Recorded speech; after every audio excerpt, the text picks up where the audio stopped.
Yay, we're live, we're live. I'm going to invite Rob. Okay.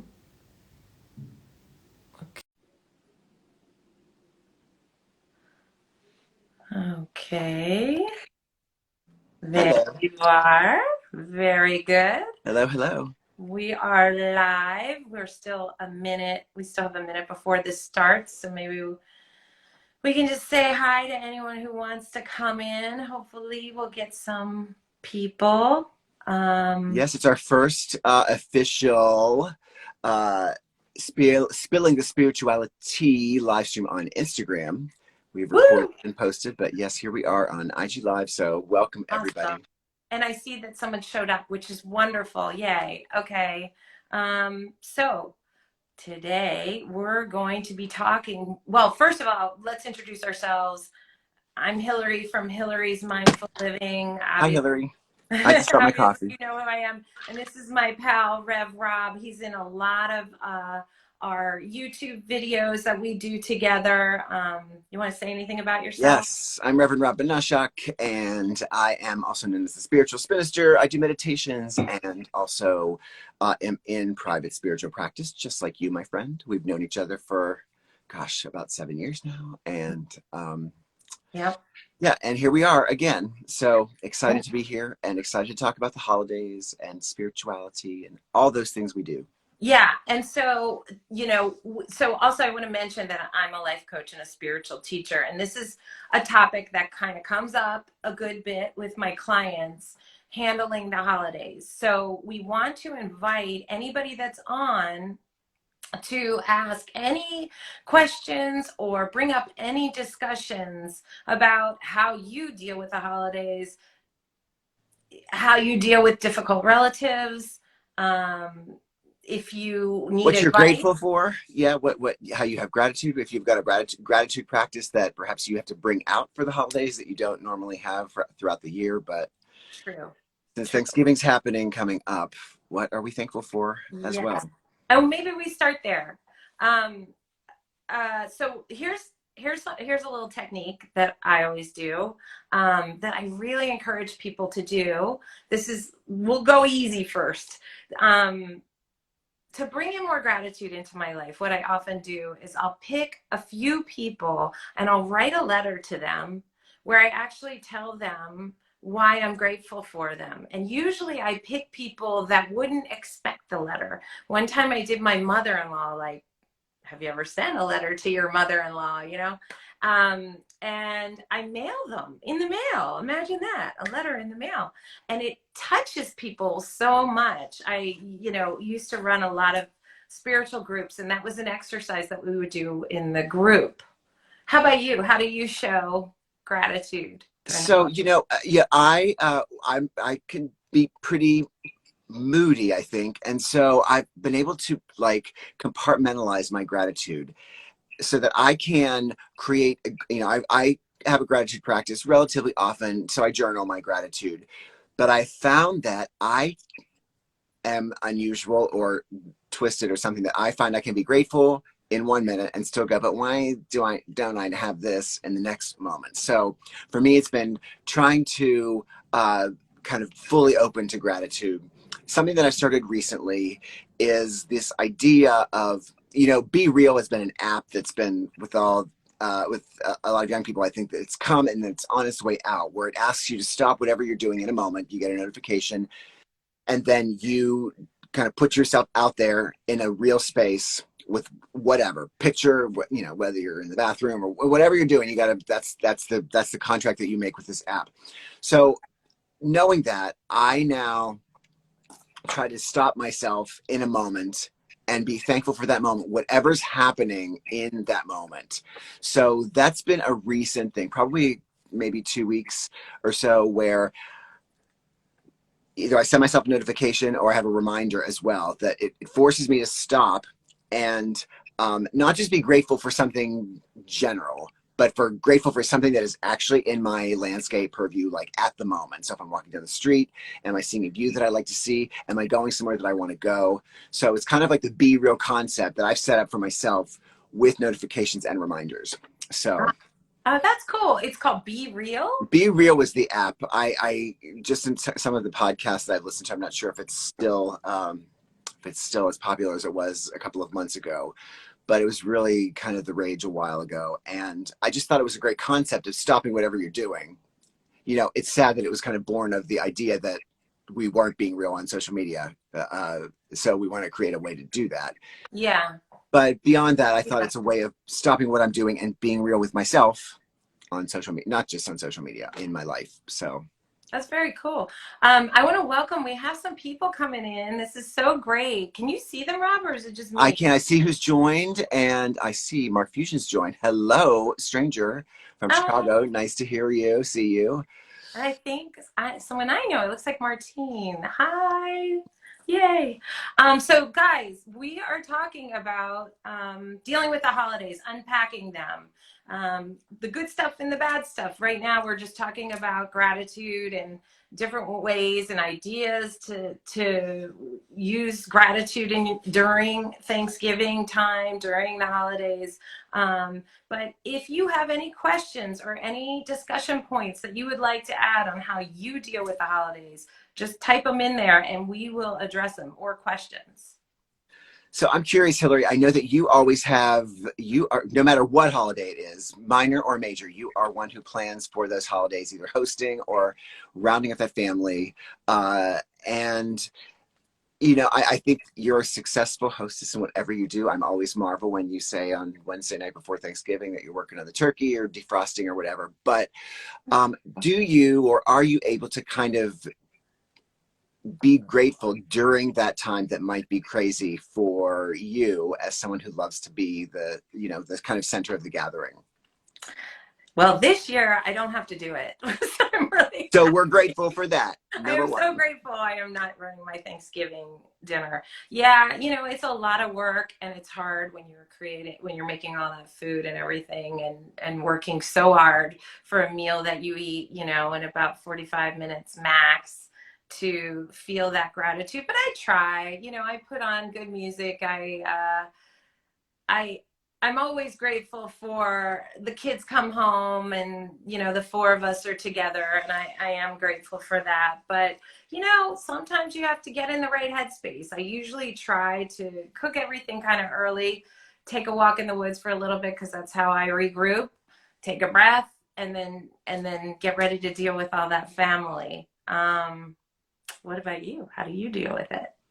So I've had my Thanksgivings have been kind of crazy, and since like 2016, my mom passed in 2016, or 2014, my dad died in 2016. So our family rituals have been uprooted quite a bit, and I have really tried to establish kind of new rituals so that I'm not kind of recalling ones in the past.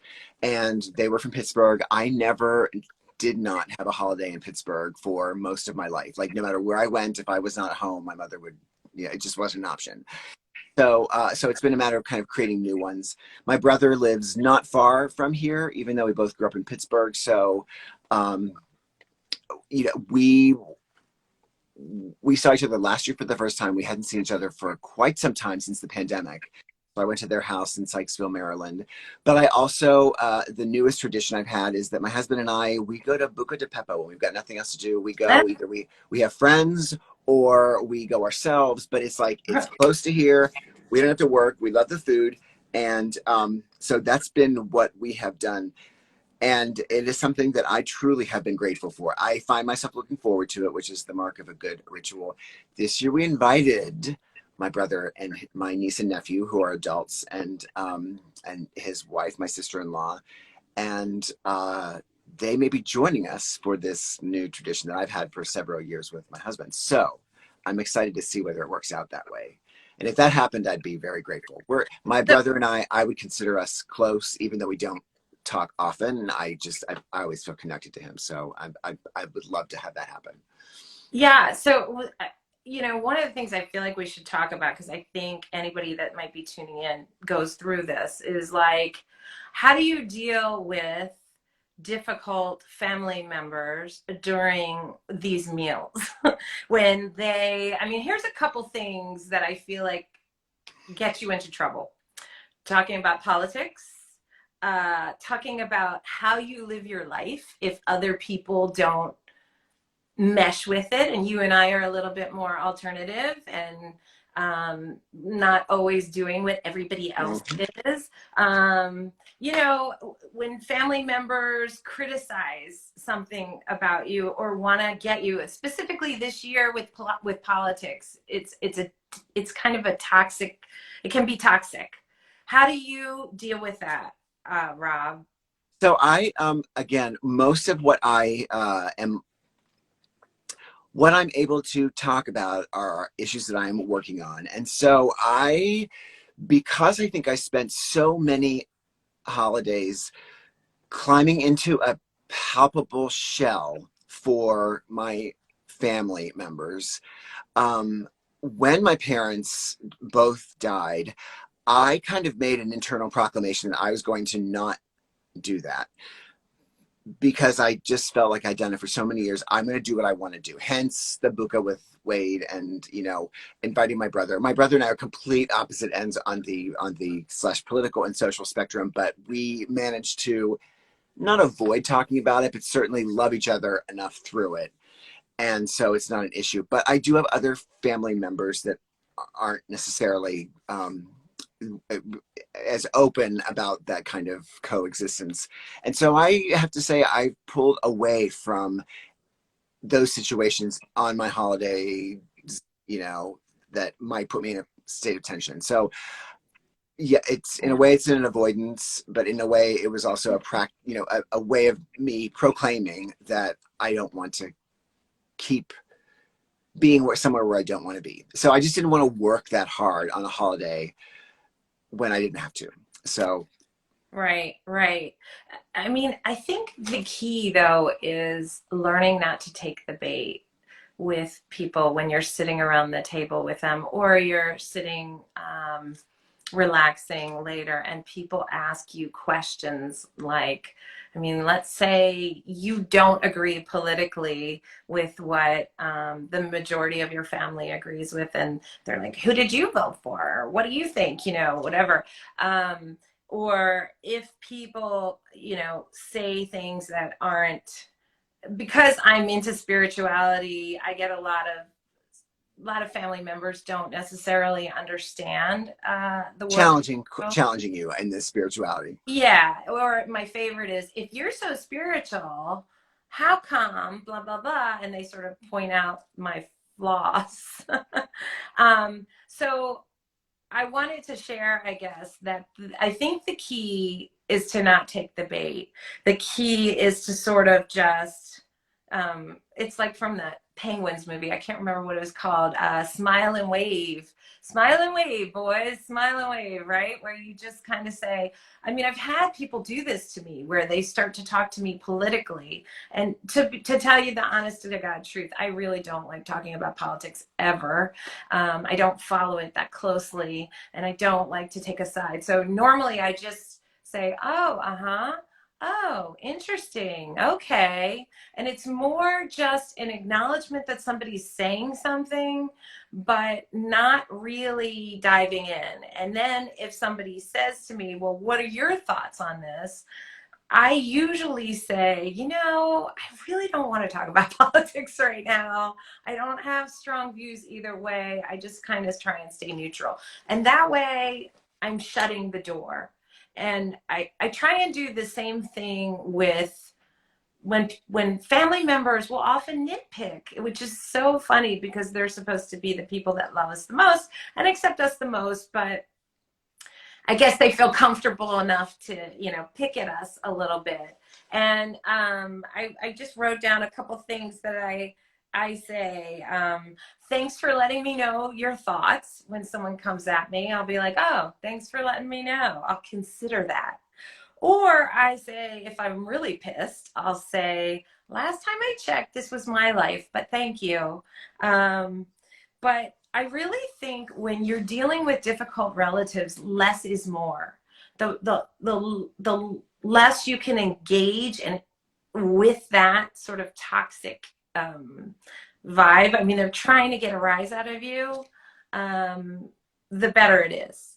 and I've learned this from experience where I have sort of gotten into debates, and it's not fun, and it Yeah, can it's not ruin fun. the entire event, and it's embarrassing, you know. How Well, about and you? one thing I've been dealing with is, since kind of having this revelation of what it means to be triggered and having a triggering moment, especially if someone says, if you're so spiritual, blank. Oh, So that is a triggering statement because they're saying something that rings true to us. Well, if I am so spiritual, why can't I see past this moment? Why can't I have this discussion with you the way I would like to? exactly. So, when I hear that, I am triggered. And so for now, and, I think it's why I choose to kind of stay away from the situation that's going to make me question myself spiritually. But I think aspirationally, getting to a point where I can breathe through the moment the way you are doing and saying, you know, to make myself the spiritual person in the moment that someone is challenging me to not be. So, but that takes a lot of strength, and there's a mastery of ourselves that I don't think I'm there yet for, but am certainly working towards. So, Yeah, it is that triggering aspect. Whenever someone says that thing that makes you like, and it just starts that I just yeah, call it like a buzzing process in yourself. Like it's just something, a buzz starts going off in your head, and yes, like you're just ready to pounce or retreat or whatever it is that you do when you're triggered. yeah, yeah. And by the way, guys, please let us know, you know, what you deal with. We would love to talk about it. Um, Yeah, for me, when somebody says to me, well, if you're so spiritual, then why did you blah, blah, blah? And my canned answer now that I say is, hey, man, I'm human, just like you. I'm spiritual, and I work on myself all the time, but I ain't perfect. But it really is sort of a nasty thing to say to somebody. I don't know if No, people, it is. But you know what we have said here on our podcast and YouTube show is, can we in that moment take a breath and have some healthy curiosity about, not about the question that we're being asked, but why the question, why the person, why this person's attitude toward us is affecting us? Can we step back and go, can that big, if you're looking at it cinematically, can we take that moment to like look, have it all stop around us and go, why am I triggered by this? Why do I feel this wow, way? And if we can, it's a curiosity about ourselves that we can then kind of put a pin in and then pick it up when we leave this situation, hopefully soon, if we're in it. are So, are you good at doing that? I no, can't do no, no, that. no. But, it's more and more when I hear it, it resonates so deeply. And I have in the past gotten caught up in that moment. Like I'm a reactor. I'm an Yeah, emotional person. I'm not strategic. I haven't been able to, up until recently, kind of take that breath. But aspirationally, I know in my heart that's the key, not to changing the situation, not to making the situation different, but making it different for me because I'm responding differently. That's the only thing. Like we can't go in thinking we want to change people or have them be different than they are. If we're going to get together with our families, we have to accept that they are who they are. We that's can't right. go in saying maybe they'll be different this year. No, they're going to be exactly the same. And if you love them, then it's like welcome them into your heart with all flaws that you perceive are flaws and go from there. Well, I think you Again, bring up a great point. I mean, that is, you cannot change people. And you really, you really can't change family members. And there's something about when we all get together, how everyone sort of goes back to how we were as kids. I feel like, you become like, here I am, this life coach, and I know what I'm doing and everything. And then, man, you get me with my brothers, and boom, I'm that little sister again. yep, And yep. why are you guys being mean to me kind of thing. I'm more triggered.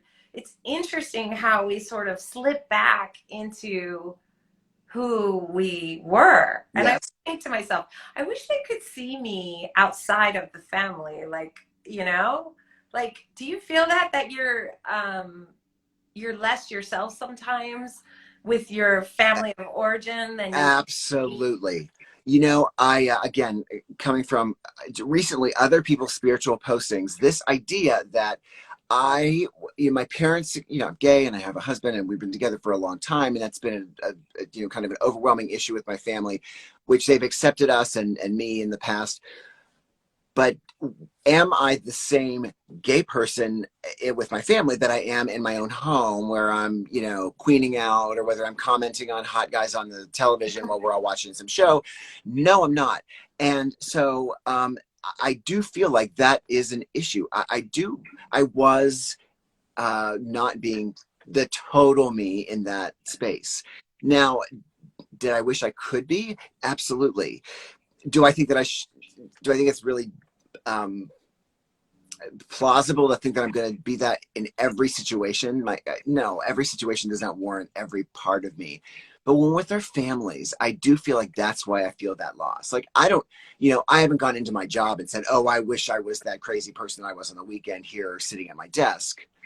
But I have wished, why can't I just share some of that craziness with my family when I was with them? So there is that sense of loss of not being your total self, even Right. if they know what's going on with the narrative of your life. But, why does it mean something to you is a whole nother thing.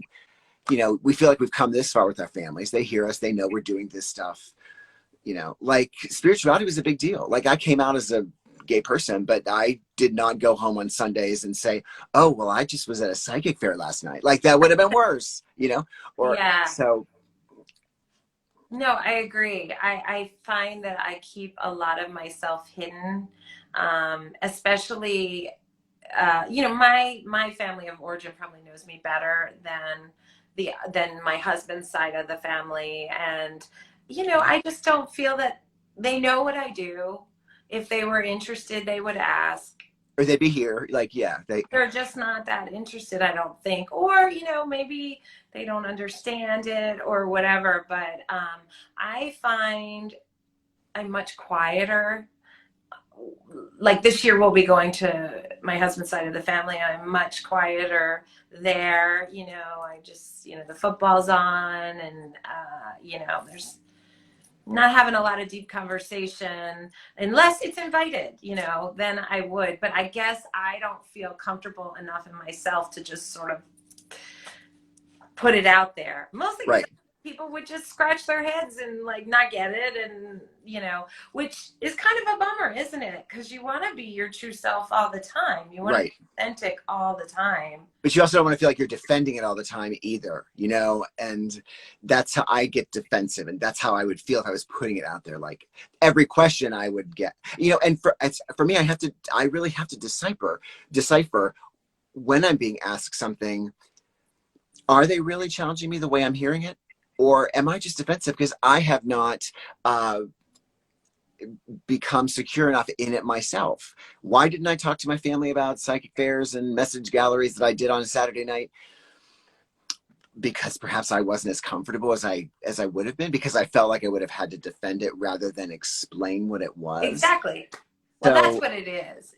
You don't want to be in a position of defending yourself. And I happen to know that there are several members in both of my families that don't believe in psychics and don't believe, in any things that they can't see, touch, hear, taste. So for me, that's a big chunk of the things that I believe in. So yeah, I think, we just kind of keep it quiet. Something else that I'd like to touch on with all of these holidays is then there's the whole loneliness factor. mhm. A lot of people feel sad during the holidays. And then I know for me, I feel really sad after the holidays. There's like this sort of like, okay, well, now what? There's so much buildup. There's so much buildup. You want that connection with people, and not everybody has it. How do you deal with all of that? Or do you face that at all? Yeah, I do. And I think that it happens whether we're with our families, because what we just described is often very isolating. And so you're there with a group of people and you do feel like you're completely alone. And despite the fact that you might be sitting at a dining room table full of 20 people. So there's an aloneness in there. And then there's that aloneness of being alone. If you don't have places that you're going or people that you're regularly seeing, that you find yourself in a new city because you just moved there for work and you couldn't get home to be there for Thanksgiving. How do we work with that? And, I still am there. I feel like having my parents, both pass so close to each other meant that I was uprooted just recently. It's 6 years ago that my dad died. So I'm still kind of grasping for that kind of feeling of loss when the holidays come around, because yes, I've managed to do other things, but still with this idea that it's a loss and it's a grief that I'm still processing. And I just feel like having this conversation now is probably the first time that I've ever acknowledged that that's what's happening. And so Yeah.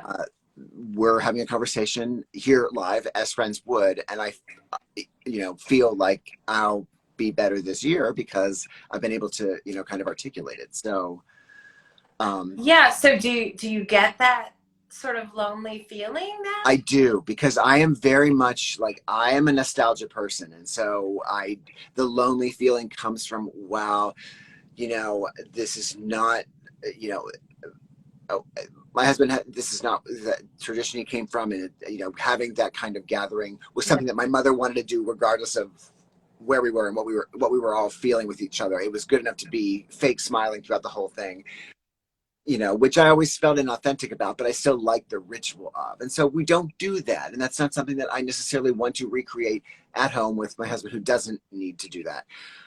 But it does feel then like, well, oh, I do feel, it does feel isolating. It can feel lonely. Right. That In the makes center of a holiday that I've had an expectation for because of how it's been ritually, but I'm not in. So how do I, again, bring myself to the present moment and say, what am I grateful for in this moment? right. Or invent your own like new holiday Right, traditions with you and Wade, right.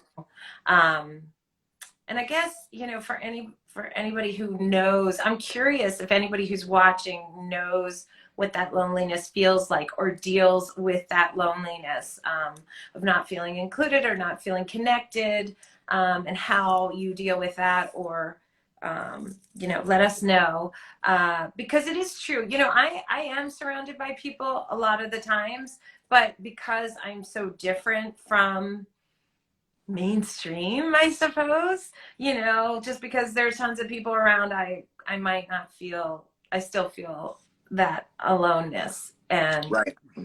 and and I guess something else to bring up with people that are alone, is certainly if we know anybody who is completely alone, those are the people to invite. I mean, that's really, I feel like, how the holidays would be so beautiful, if we just had people at our table that we didn't even necessarily know well, but knew that they might be struggling. I would guess if you're alone on a holiday, it would be really important to try and connect to some human or animal somewhere. Otherwise, it could be a really dark, dark place.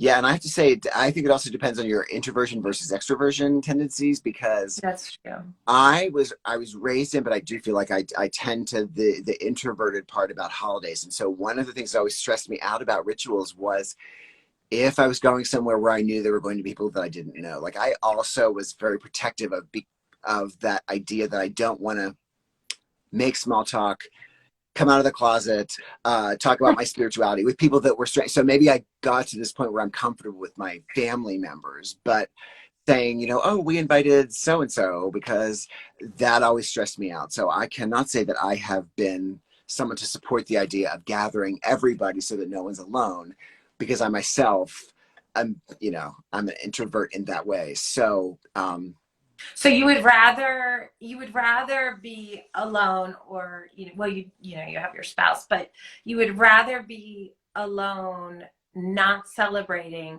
than immerse yourself with like a bunch of people because you don't want to reveal like that you're gay or right, just whatever. like, right, go through the right. I think, wow, I've never thought about this question before, but I think, yeah, I would rather be I guess locked up in as a hermit somewhere alone rather than be with people that I didn't know on a holiday that I had all these expectations for from the past. Right. So that's weird. No, I mean, But that's thank you. honest. That's beautiful. Like, and I think a lot of people feel that way. Oh, I see Vicky. Hi. And my friend, psychic medium diva Dove, aka Virginia, has joined. Hi, Nice. Virginia. Wait, guys, if you have any questions or discussion points, we're talking about dealing with the holidays. It could be good, it could be bad, whatever. We'd love to hear your thoughts. But Rob's bringing up a really interesting idea, which is that, you know, not everybody wants to be with people, because if you're with people on the holidays, then you have to deal with revealing who you are. And maybe, you know, it's easier just to not. But wouldn't that make you feel sad though, if you're, I mean, would that be the reason that maybe you might feel this loneliness because you're not connecting? Yeah, I would say that that's probably, I mean, again, as someone who often makes the choice that is not the right one to feel better in the moment, you know, that chooses to plow through, even though I'm sitting here thinking, wow, maybe picking up and going somewhere might make me feel better. Maybe talking to this person, and then don't, because I want to lick a wound that I enjoy Right. licking. But I do, as we've been saying, what a great opportunity to be curious about why I'm feeling or thinking what I'm feeling. Now, fortunately, I personally have not been, you know, faced with this idea of being completely by myself, but I do understand. And again, thinking hypothetically, I don't. For me, it would not. I would probably still choose. I'd rather be alone and figure out my own meal. I don't know. I don't know. It's a tough call. It is a tough call. Because you and I talk a lot about authenticity, and in some ways, you know, we are the, not, I'm not trying to use ego here, but we're leaders of being authentic, you know. And it's like it's a tough call, because, you know, do you take that mask off? Do you let people see who you are? Or do you hide yourself away because you just don't feel like dealing with it? It's fine to do whatever you pick. It's totally fine. But I guess it's Knowing one of, why you do it though is a great first step. Like, you know, if you can say, okay, I don't really feel like going anywhere, and you know, you put the force field up, and you're able to be honest with people, like without, you know, kind of creating animosity or you know, burning a bridge by saying, look, I really just need to be alone, or I haven't quite figured this out for myself, or I know my parents died 6 years ago, but it's really hitting me this year. I need to kind of reflect on it myself. You know, being aware of what's happening, and you know, creating opportunity to kind of change it if you need to as well. yeah. I do feel like, you know, the holidays, it's such a mixed bag. It's like half the most beautiful time period, and you feel like everyone's a little kinder around the holidays as the lights go up, and everybody's, it's just like a higher vibe. But at the same time, it's also a very difficult, lonely vibe, or dark vibe, for exactly what you're saying is like, and why I'm saying too is when I'm telling you, you know, I keep kind of quiet. At certain houses that Mhm. I go to for the holidays, because of the it's the fear of revealing ourselves. And it's just interesting how it's like the holidays are really like a light and dark thing. I Yeah, mean, they like, are. kind of split down the middle. And I'm pretty nostalgia focused, so you know, I tend to move to the darker place much more quickly than, you know, it's almost like they were all the lights and stuff were a distraction as long as I was around lots of people who were into it. But then this is just how crazy I am. Like, I would I like being swept away by other people's like engagement, and my mother loved Christmas, and um but then I would feel insecure if I felt like I wasn't as excited as somebody else was. At the same time, you know, I felt like, well, this person isn't as excited enough as I am. So it's like, where do I go? Like, what? How do I respond to this? So it's a little quirky with me. The one thing I do know that is for sure is that it'll go by so fast But that on the day after or whatever, you'll be like, wait. was I happy or sad? And Right. I want another chance to do it again next year, quick. So it does go by fast. So if you don't like it, know that. Yeah, yeah. Do you feel relieved when the holidays are over, or um sad that the holidays are over? Like how are you feeling in January? I think relieved ultimately, because I don't like the how am I going to feel on the day of. I don't like that at all. I don't like waking up going, wait, did I make a big enough plan to make me happy or distract me from the sadness I might feel? Did I do that well? Yeah. Or did I create something that I really am happy about? And for the most part, I have, but it is a relief when it's over for me. So Yeah, and we didn't even talk about New Year's. I mean, that's a tough one too. Uh I know for me, we used to always have like New Year's plans, when I was younger. And now, I don't really have them anymore. yeah, well, And there's that age thing, but but then you start thinking like, am I a loser because I don't have plans? Or, oh, I hope the weather's bad on New Year's Eve, or, oh, thank you. Isn't that a great thing? Folks on Instagram Live, I'm not saying I'm proud of this, but boy, does it feel great to hear somebody else say, boy, I hope it's bad weather so no one goes out and I don't have to feel bad about not going out. Thank you. I Thank you. mean, the reality is, it's like I'm not dying to go out anyway, but at the same time, it's like you don't. I mean, if we're being honest, I feel like I Keeping it don't want anyone authentic else right to have here. any fun either. Yeah, I'm not proud of that trait, but it is a fact. I'm working through it, and so I'll be happy for all of you who are joining. If you have wonderful plans for your Thanksgiving, Christmas, Hanukkah, or New Year's, but if it snows and everybody gets snowed in and we're all just stuck in our houses, which I gotta say that was part of the pandemic that I felt this weird relief from, was that we were all kind of in the same spot, and I felt comfort from that, of knowing that it was like an equalizer. So That's I really don't want to make. interesting, and I know a lot of people have felt that. I have talked to several clients who also have felt that as well. There was such a comfort during the pandemic when we were all at home. Yeah, because we were all on the same playing field then, right? Yeah, it's interesting. And then there's the whole financial with the holidays. How much do you spend? Yeah, how many relatives do you buy for? Are they even gonna like what you got them? Do you just get this, and do you receive the same gifts all the time? Or do you think that we shouldn't even have gifts? What do you think about that? Yeah, I'm at this point, gifts seem more stressful. I'm gonna come out to sound like a curmudgeon about the holidays after this is over, because I because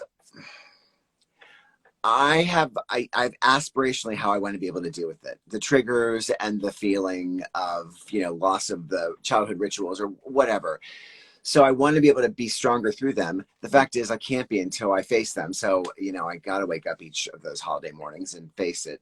But the relief when they're over, including gifts, um, is a big deal. Most of us now in our capitalist world have what we want. We don't need anything. But we don't. None of us need anything. And there are people that really do need like the basics. And so, you know, why haven't I worked on making my Thanksgiving about that? Could I volunteer to do whatever people do? Yeah. Um, Yeah.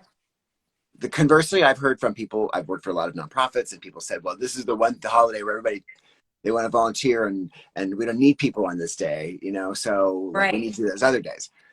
It's like there are. We've learned more than anything that everything has a cause and effect, and whatever we choose to do or feel has an effect other places. So how can we create around us a space that we're gratitude for in the moment Right. without longing for something else? Right. And I think that's what we're talking about with the holidays. Like it always creates a longing for something Right. Right. of another Which of time course, or of something in the future. Yeah. right. And of course, the longing that it really creates is the love that we need to create inside ourselves for Yes. ourselves. So then we can distribute it to the whole wide world. But getting back to the minutia of it, like I know. Do you ever think about this? Like, we have to buy a lot of gifts. I'm hoping it'll start coming to an end now because we're all getting older, but there's lots of kids and stuff. Do you ever think to yourself, like, man, I spent all this money on this gift on this person, and they didn't, whatever, they got me this, or they didn't get my kid anything, or, like, Yeah, we don't do the gifts thing. Like we really don't. Even with my brother and his family, like we all have realized we don't need anything. We don't want to put that pressure on ourselves. And yeah, so it's really about like Wade and I create an experience together. So we'll go somewhere or go. I mean, we'll do it, and that is the gift to ourselves. I don't need to. There's nothing that I can get him that he doesn't, that I don't need, that he knows that he needs during the rest of the time or week or month or whatever. And same with him and me. Even my best friends, I love it when someone thinks of me and finds something perfect that they have given me. Either they've saved it for Christmas or Hanukkah or the year, or we just know that we're going to get to, we've made the time to get together. Relationships are way more important to me than gifts. And so the fact and, that, and is that, I mean, I get that, especially with friends and stuff, but you don't feel that way with you and your partner? Like, do you ever feel like, God, I just wish he would, give me something that's, for me, and like that shows his love for me?